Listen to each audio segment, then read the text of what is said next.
let's bring him out. You guys, a big round of applause for Bob Morley.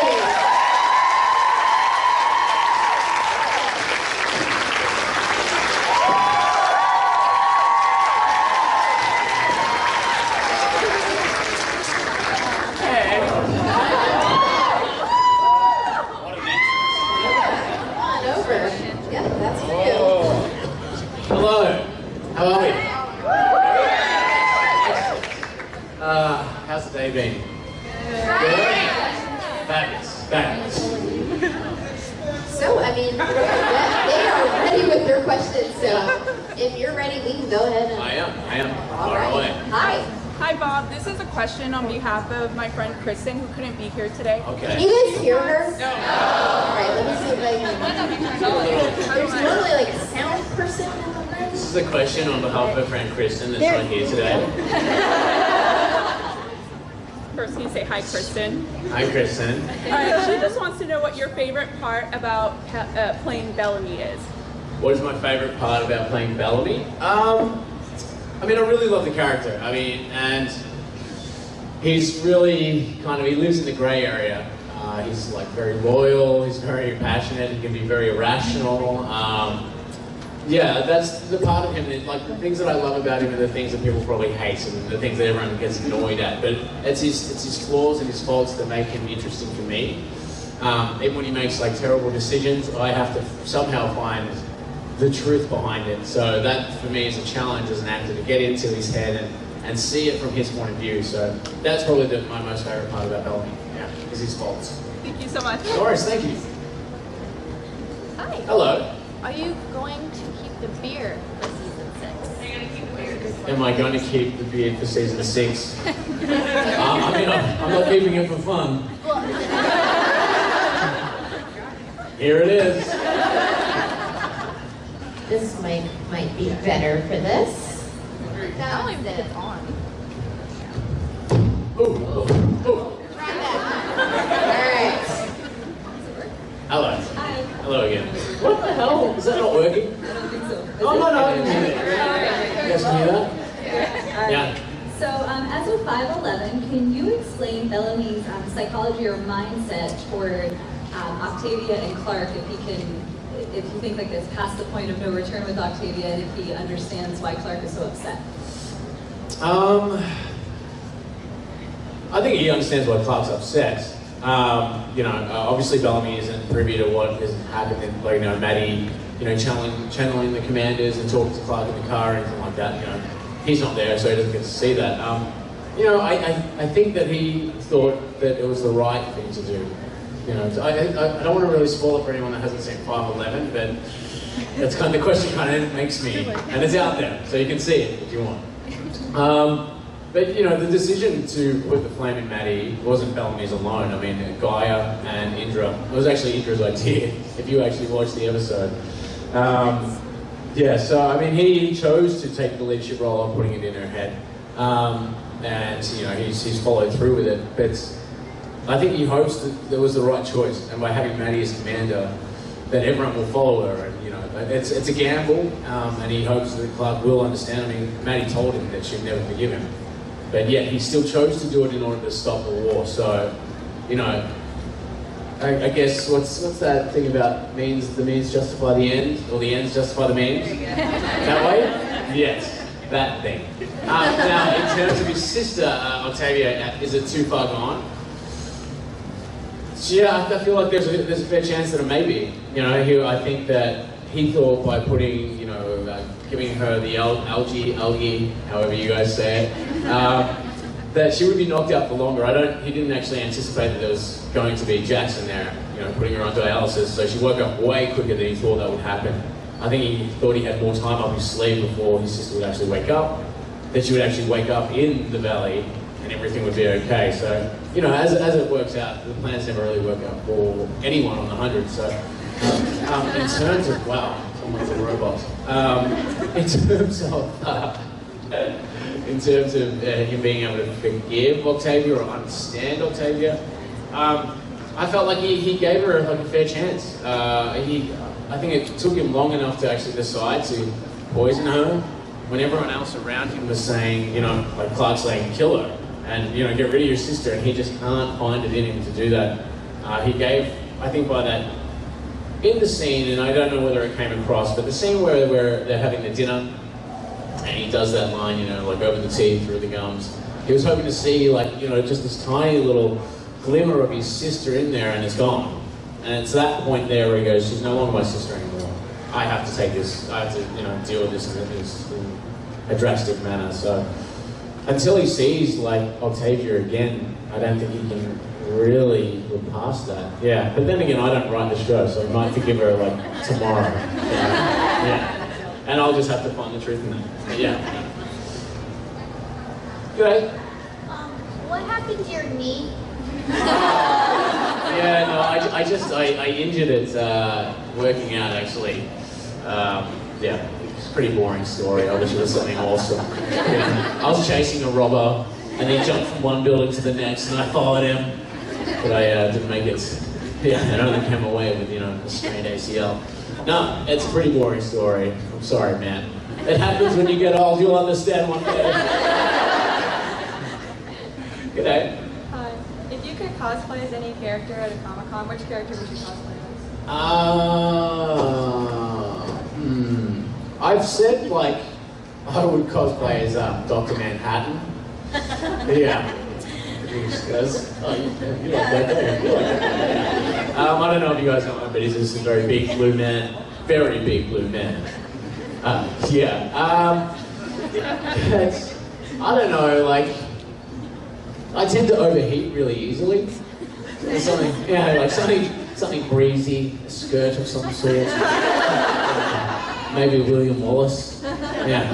He's always kicking around in skirts. Right. Yeah. You could do Sailor Moon, perhaps. Yeah, but that's like skin tight kind of stuff. Yeah. I overheat. Okay, Tarzan. Oh, okay, yep. Yes. There's some Tarzan fans out there. G'day.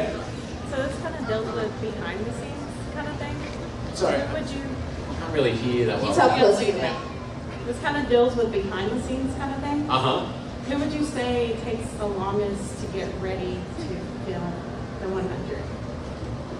Does that make sense? Yeah, makes perfect sense. Yeah, you know what, it's probably Marie. She's got a lot of clothes and stuff. Like, and if she needs to go to the bathroom, it's like, got to take off 13 items of clothing if she's dressed up as a red queen, and then, So, yeah, it's probably that. Or any of the grounders, basically, or like any of us when you have to put on body tattoos, or they got to, like, cover up tattoos, that stuff takes ages. But, yeah, in terms of, like, actual time in the makeup chair, I'd probably say Marie's in there the longest, just because she has so many pieces of it, like a costume and all that kind of stuff. So yeah. Good. Okay. If you were able to write the script for the finale of the 100, how would you end the 100? It's probably why I don't write it.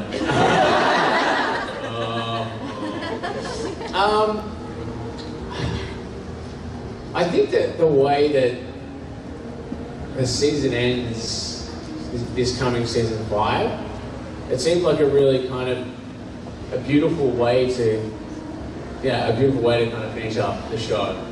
In fact, I thought the show was done after we finished season 5. So yeah, it's just really, I mean, I'm really happy to have another season, but the way the season 5 ends, I think is really quite poignant.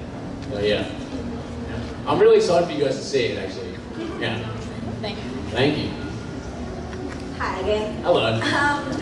My question is not really related to the 100, but a lot of the people that we see on other shows, after they're done with their show, they usually get a lot into directing, like for other shows or maybe being movies.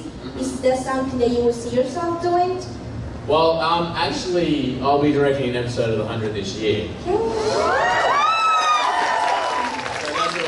So yeah, that's kind of what I've been working on over this hiatus, is getting up my directing skills up, and so I can direct an episode this season. So Yeah, that's great. yeah, it's something that I'm really passionate about. Actually, it's like it just opens the world up in terms of even storytelling within the 100. Yeah, I feel like the blinkers are off and I get to tell a story like on a larger scale. So I'm really excited about it, and you know, I could possibly see that being a career change for me if it goes well. So yeah. And we are too. Thank you. Thank you. Hello. Hello again. Okay, first of all, very excited about the directing. That's a big deal. Yeah, We're yeah, proud it is of a you. big deal. I'm terrified. You'll be great. Thank you. Okay, could you tell us who your favorite cast member is to work with, and if you have a good or funny story to share with us about working with them? I mean, I really love working with Eliza and Richard, they're really close friends of mine.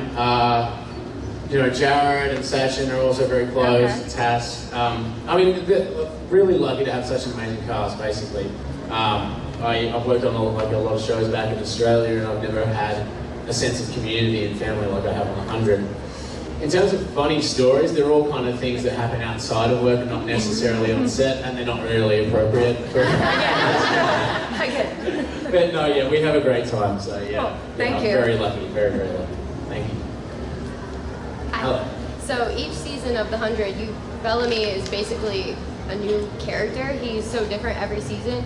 Which season would you say is your favorite Bellamy to play and your least favorite? And why?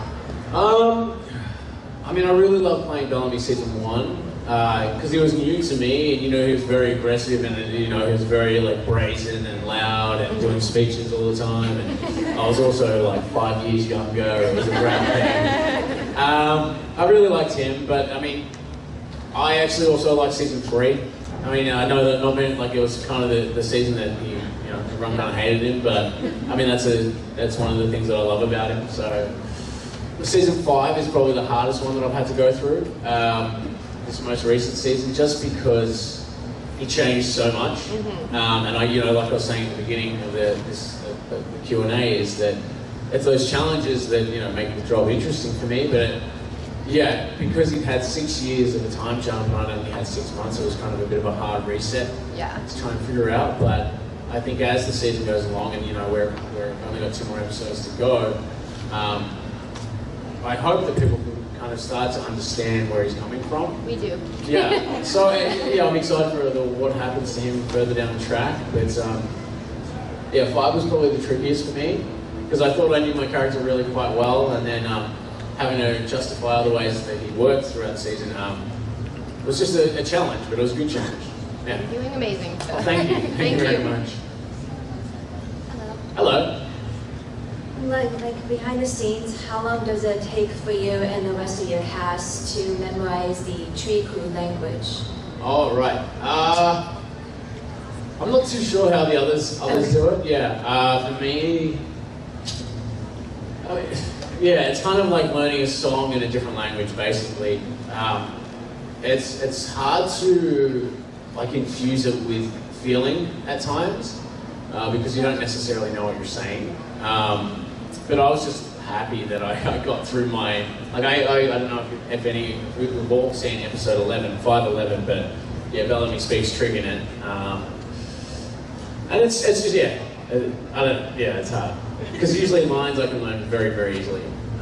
But Trig, it's kind of tricky. I think it was harder for people in the beginning because I forget the man's name who writes the language, but everyone was very, they scrutinised the way that they did the accent and everything with the Trig stuff, and then as the years have gone on, it's become a lot more relaxed. So to do Trig, which some people will kind of make sound Rasta, but then for me, I was like, okay, I can try and do it in that accent, but then to do it in Bellamy's accent, and then try and sound Rasta as Bellamy was kind of a little bit tricky. So yeah, it was more about finding the right voice for it than necessarily the language of it.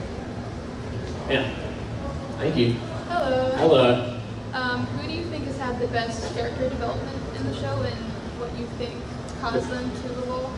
The best character development.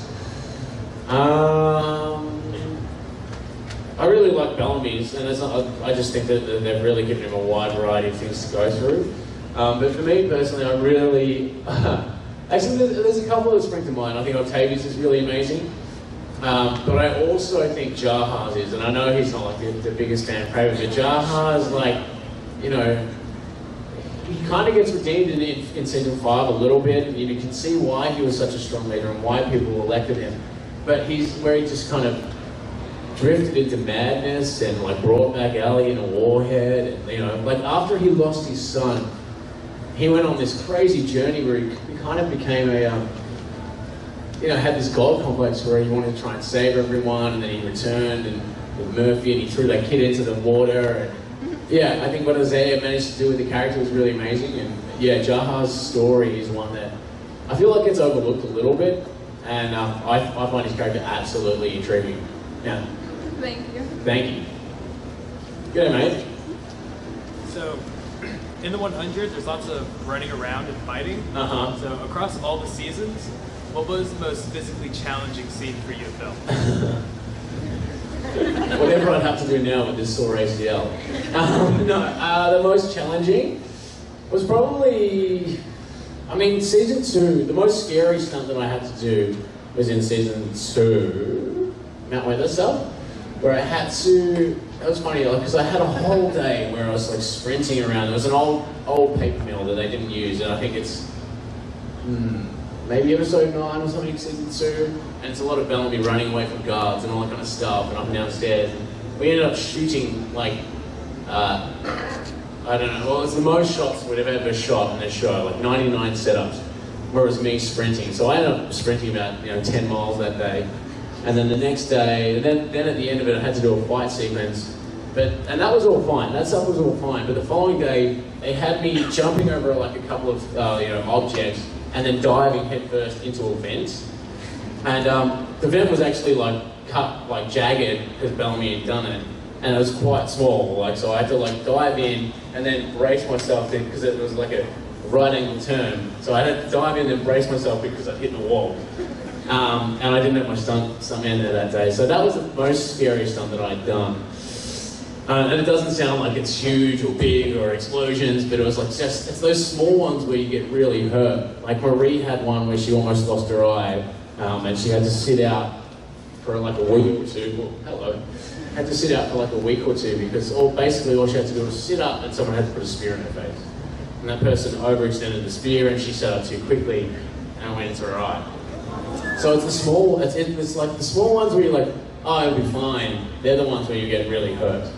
Yeah, I did. I ended up breaking my hand in one scene where I was supposed to be punching. It was written that I was supposed to punch a tree, and then the cameraman was like, "Well, the tree's too far away for us to get in shot, so how about you just punch this metal crate?" I was like, "Okay." And so I got a piece of foam, and they just sprayed the piece of foam like it was metal, but the foam was about this thick. And I punched it. The second time I punched it, I knew I'd broken my hand. It was like my close-up, and Marie comes in, and we're supposed to be saying these lines, and she overshoots her mark. I'm like, get back on your mark, because I'm about to pass out. I'm like, I've got to finish this scene, because like, my hand was swelling up, and it was snowing, and so I just kind of had to, between takes, just put my hand in the snow, and yeah. But it's the little things that end up like hurting the most, because you're not taking as much precaution when you're doing them, which is silly, but yes. The gentleman walked away. That's a boring story. Hello. I was wondering, now I don't know if the ARC had access to comic books, but which superhero do you think that Bellamy would most resonate with? I mean, because, it'd be easy for me to say, like, when I was younger, it was all about, like, Wolverine and Raphael and stuff like that. But I think Bellamy is a fundamentally different creature to me, and I feel like, I think that when he was younger, he saw himself as, like a good guy. We meet him when he's landed on the ground and he's already shot the Chancellor, so by the time we meet him, he's already kind of like a villain. But, like being the older brother and trying to get his sister to go to the dance and stuff like that, I feel like he would have seen himself more like a Spider-Man, Peter Parker type guy. I think that's the way he would have seen himself. But when we first meet him, he's like a villain. So I think there's a darkness to him as well. So I hate to sound cliche, but probably like a Batman type thing. Yeah. And he's got that ridiculous deep voice. Yeah. But yeah. Thank you. Thank you. If you bring back and why? I get this question quite often, and I like to say Wells, just because of that. What I was saying about Jaha's story, I think his impact on the story with Jaha would have been really phenomenal. Because Jaha's a character that I like watching, and Isaiah is such a powerful performer that he's very captivating, and I would have loved to have seen him and Eli have scenes together, more scenes together. That's one that would have changed a lot, you know. And also because it's so early in the show, like to think that would never have happened, and Charlotte would never have jumped off a cliff, R.I.P. Then we could, things might have been different. But then, the show would have been as dramatic as it is. But yeah, I would have liked to have seen how Wells would have panned out, and whether Bellamy and Wells actually go along. Yeah, what happened with Clark and Wells. So yeah, thank you. On the show with this high turnover of body count, how much lead time do the actors get of knowing, okay, this is going to be your last episode? I made a mistake once. And it was terrible. This is a great way to answer the question. I made a mistake of, reading the script. And I went up and I talked to Mike Beach, who played Pike. And we were shooting stuff, and I was like, oh man, I'm so bummed that, you're going. And he didn't even know yet. Because he was on set working, and the script had come out, and I read it before I got to work. So yeah, about that much warning. No, some of us get more than others, but it's funny, they try and, they'll keep script pages from us, because there was a period there where people were stealing scripts and then putting them out, online and that. So even now, they won't print certain pages with those kind of details in it. But, word travels fast amongst the crew, and you find out, yeah, you'd like to have, warning, but it doesn't necessarily always happen that way. So, yeah. Thank you. Hi. Hello. So, if you feel comfortable answering, I wanted to know what your biggest personal issue with acting in general, and how you handle it. Personal issue with acting. In what sense? Because the world of acting, the actual craft of acting to me, I absolutely love.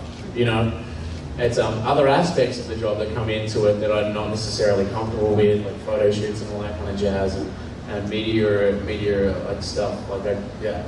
So, for me, it would be self-criticism. Oh, okay. Yeah. No, look, I'm my biggest critic. Sometimes I find it very hard to watch my own stuff, but other times you get over that. I worked on a show in Australia called Home and Away, where I was on TV every night of the week. Hadn't had any other acting job before that, other than theatre. So it's kind of like a baptism by fire, and I was very lucky to have a show like that where I had so much airtime and I could sit there and analyse myself. But there is a point where you can sit there and analyse yourself and be critical of yourself and get down on yourself, but there has to be a point where it hits a saturation point. You go, you know what, this beating myself up isn't actually achieving anything. How do I make this a positive criticism, and how do I work on that? So I was very fortunate in that sense of being able to review it in that way.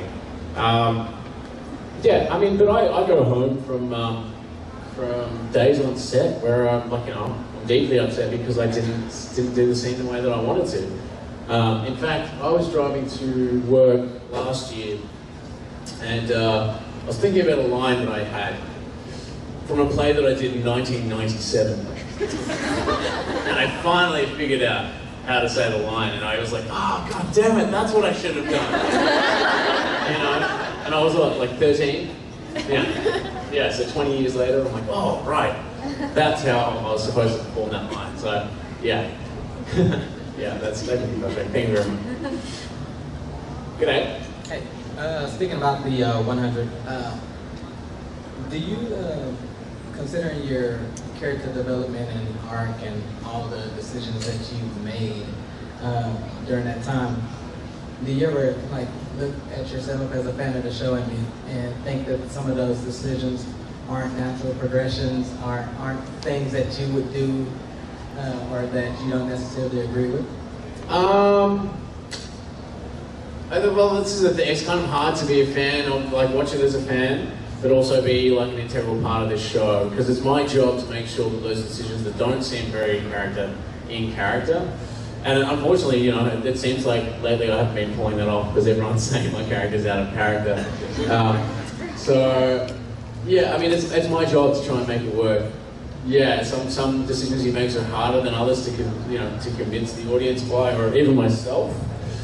But yeah, it's my job to try and make it work, you know.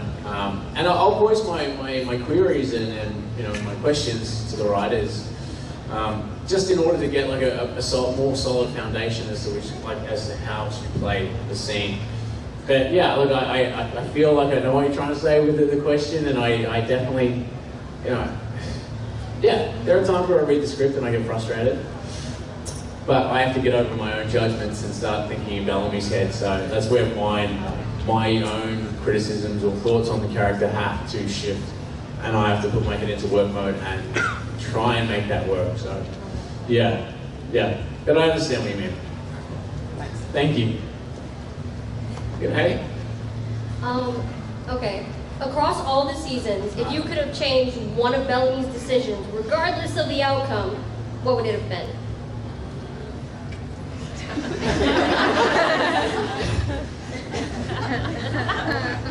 I don't know, I was trying to think of something funny, but he's made a lot of bad decisions. So. Maybe not have slick back hair in the pilot. What decision? I don't know, like, because the really bad ones that he made are the ones that define him, and the ones that, like, I, you know, either get, like, you know, the most hate from or whatever it is, but at least it's eliciting emotion in people, and, you know, that's what I like, you know, that you want to be able to connect or, you know, evoke something out of the audience. Yeah, you know, it's probably the hair in the pilot. No, but also the other thing, just on like a superficial level, I really love that jacket that he had in season 3 and 4. And why the hell would he go to space without it and come back with some H&M type black jacket? Yeah, thank you. Thank you. No. Hello. Hi. Okay, so they took some of my questions. Oh, so my new question is, do you think we'll ever be exposed to what Bellamy's are, Octavia's fathers, who they are? And if that would that change the way Bellamy is and how Octavia is currently? I don't know. I mean, I don't know if it's necessarily a story point that they have to explore or what it is. And I mean, you know, for the longest time, and even like the last season with my hair and my facial hair, like I try to pretend like Kane is my dad. And in fact, I feel like Bellamy is turning into a bit of a Kane at points throughout season 5, you know, this father figure. And that being said, Kane is like the total betrayer this season. I'm so surprised. But I love Ian, that's probably why I'm trying to beat Ian. But yeah, Bellamy's mother, yeah, I don't know, that story is like quite a murky story, you know. Aurora did what she had to do in order to, you know, get her kids through. So it's never really explored, and you know, it's something that I have questioned. It's not something that I haven't had answered either. So maybe, possibly. I think we should just decide it's Kane. And yeah. But then again, wasn't it Kane that floated my mother? Well, that's kind of messed up. If he's my dad. He had a wife in the pilot though, and she just. Well, yeah, Kelly who? Yeah. I wasn't his wife. I don't think so. I don't know if it was his wife. I'm just saying. He was evil, wasn't he? Yeah. He had quite the turnaround. Yeah, that would be really weird if he was my dad and he floated my mom. Daddy, why?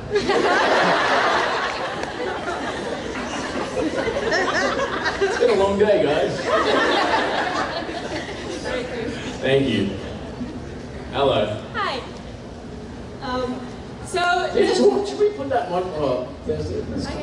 Yeah. There you go. I forgot I could do that. Yeah. So, does Bellamy think he's a good guy? And do you, as yourself, think Bellamy's a good guy? Like both as exploring his mindset and objectively, if that's possible? Yeah, look, I think that he really tried his hardest to be a good guy. I think that seeing Octavia, what Octavia's become, has made him really question whether, you know, he was ever really a good brother. I think it's like really hard for him to see his sister become that, you know, and even the episode 5:10, I think, before he's going into, is that 10? Yeah, before he's going into the pits, you know, and he tells her about, like, you know, these stories that I told you in childhood and it's all just a joke. I think that there's part of him that feels bad about that. And he was a good guy. He was a good guy, I think, up until the point where he got his mother floated, you know, and then he just started on this path, like shooting the Chancellor and then going down to the ground and throwing away the radio. I feel like this whole new Bellamy is someone who's trying to not necessarily redeem himself, but just make those, never be forced to make those decisions again, or never make those decisions again willingly. Yeah, I don't know. I'm still kind of, this new Bellamy, this new head and heart Bellamy is something that I'm still exploring as well. You know, whether he thinks he's a good guy, I highly doubt that. I think he's going to try and be one. But even the decision with Maddie in season 5, you know, with the flame is, yeah, it's a terrible decision he has to make. But that's what the show is, you know. Just put all these people into these terrible situations where they have to eat their brothers. Is anyone, you guys have seen 5:11, right? Yeah. I skipped through some of that stuff. Because I read it, and then I saw it, and I was like, no, not okay. It's dinner time. Hello. Thank you. So we actually just have time for one more. Oh, So really? we're gonna I'm sorry. be our last question, but for everyone else online and for anyone else who wants to visit Bob, you're going to be at your booth today and possibly tomorrow, yes? Oh, yeah, I think I'm done for today, but tomorrow. Tomorrow, okay. Yeah, sure. So definitely visit Bob at his booth. And also, right before we take your question, is there anything else you would like to plug or maybe tell everyone about your social media? Is there? I don't know. I feel like you're trying to remind me of something that I forgot. No, I'm just really excited for you guys to see the finales. I don't think they're Tuesday at 8 o'clock. Yeah.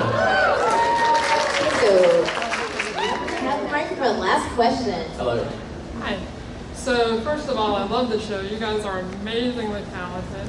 Thank you. And I just wanted to ask you, is there any characteristics or traits that Bellamy doesn't have that you wish he did, and why?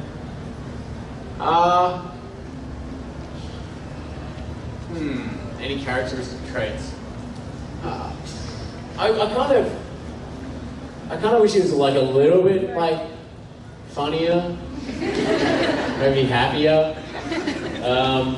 But the funny, like with Bellamy, because you know, like he speaks in this register, it's a lot lower than the way that I would speak. It's very hard for me to like punctuate comedy because I can't like talking that low. I run out of breath really quickly, so that's probably why he's not funny. Yeah. Yeah, I would like for him to have a bit more of a sense of humor, and the sense of humor they do write for him is. Yeah, I can't execute it as Bellamy. You know, he's very stoic, and it's a bit hard. Like it's, you know, I don't want to end on such a down note, but he's full of such regret and grief. Some days I'll go home and just be like, oh my God, my life is fabulous. It sucks. No, that's the one thing. If you know, the ability to be able to forgive himself and actually have a laugh, which is pretty rare for him, so that's something that would be nice. Yeah. Cool. Is that really time? Yeah, it is. So guys, make sure that you visit Bob at his booth tomorrow, and thank you so much for coming out. How about one more time for Guys, Bob? I appreciate it.